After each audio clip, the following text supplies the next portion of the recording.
Question: what does this quaint, early 20th century interurban railway car have in common with these freight cars boarding a Chesapeake Bay barge?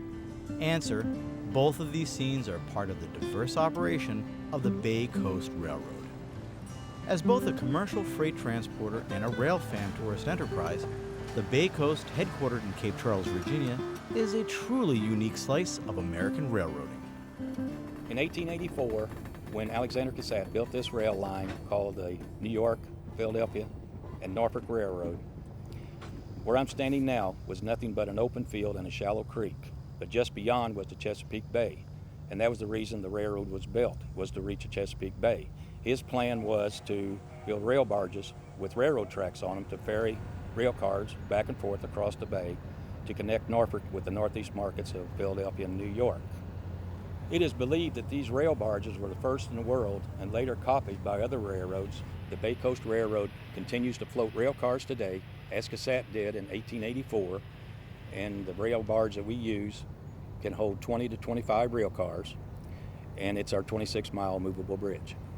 In the early days of the float, used to be a lot of agricultural produce that used to go, strawberries, whatever vegetables they were growing at the time, and that continued on. They used to have stone, coal was a big mover. Currently we handle stone, we handle grain off the shore going to mills in the north, LPG gas, some coal, and cement, and fertilizer.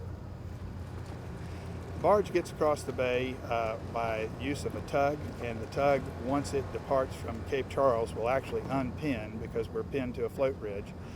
He then will swing around and use a hawser or a tow line, and he will tow the barge from Cape Charles, for example, to Little Creek. Once he gets about 1.5 miles out from Little Creek, he will then come alongside the barge, reeling in his hawser as he goes, and then he will hip it, attach it to the side, tie a line to it, and take it into to be pinned that way. Well, the process of pinning begins with raising and lowering the float bridge, and we will do that just by adding power and pumping the water out. That'll raise it. To lower the float bridge, we're going to put the power on, and we're going to just raise the hydraulic arm. That allows water to come into the float bridge, thereby sinking it. And we can come very close to adjusting that right on the mount. The tug will bring the barge in, and he will come in at an angle, and we will then get one pin in place. Once that one pin is in place, we'll use the tug to swing the barge around, and then we will be putting the other pins in place. And the other pins are put in by an individual with a pry bar, just basically taking it in 1 or 2 notches at a time, getting it in place. The unsung hero in this whole process is the tug captain, who really needs to be sharp to position the barge accurately enough for the pinning to take place.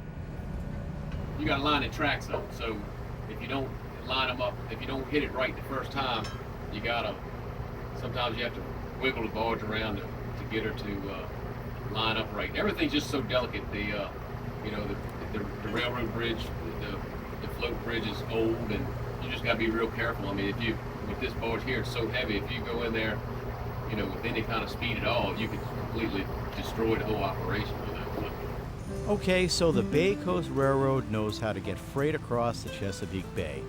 But what about that antique interurban dining car we saw earlier? The interurban was originally built in 1913 by the St. Louis Car Company, and we had it restored to try to bring it the way it was in 1913. When it was in use till 1948, it underwent changes over the decades, and so we had it restored back to its original condition when it came off the line. The dining car is set up with 5 4-seat tables and 5 2-seat tables for a total of 30 people. And the front of the car, we have put in a catering galley with steam tables, so the food will be brought over from one of our restaurants and plated on board. 50 years ago was the last time you could ride the rails as a passenger. Since then, it's been all freight. And so we want people who have never experienced rail before to be able to enjoy it. children who have probably never ridden a rail before to be able to enjoy it and just enjoy the scenery. The Bay Coast Railroad, a bit of our past, operating in the present, and full of promise for the future. Still employing these creative applications of the ageless technology we call railroading.